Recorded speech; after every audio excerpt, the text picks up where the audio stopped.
ৰাইজ আপোনালোকৰ খবৰ ভালনে? আজি আমি আকৌ এটা নতুন খণ্ডলৈ আপোনালোকৰ মাজলৈ আহিছোঁ। আজি আমি লৈ আহিছোঁ থেমেলীয়া বহুত হাঁহি উঠা দুটা সাঁথৰ। আজি আমি সাঁথৰৰ ক্লাছটো আৰম্ভ কৰি দিওঁ। ৰকি আৰু বান্তি উত্তৰ দিবলৈ সাজুনে? হয় ছাৰ, সোধক। I am ready.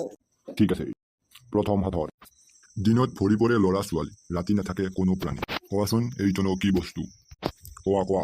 ছাৰ ভাবি আছো। ৰকি তই ভাবিয়ে থাক, মই জানো। কৌচোন কৌ নহ'লি তই কৌ। এই তই দদাই কি লাগি কৰি আছা? উত্তৰটো দি সোনকালে যাই জানা। ছাৰ মই দিম। এই তহঁতে দিমকে কৈ আছা, তই উত্তৰটো দিয়া নাই। সোনকালে দি। হয় ছাৰ। ছাৰ উত্তৰটো হ'ল পঢ়াশালী, অৰ্থাৎ স্কুলখন।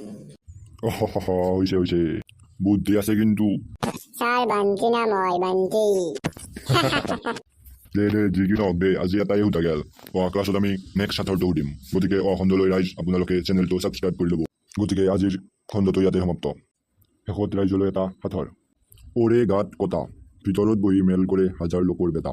এই সাঁথৰটোৰ উত্তৰটো আপোনালোকে কমেণ্ট বক্সত কমেণ্ট কৰি জনাই দিব। ধন্যবাদ।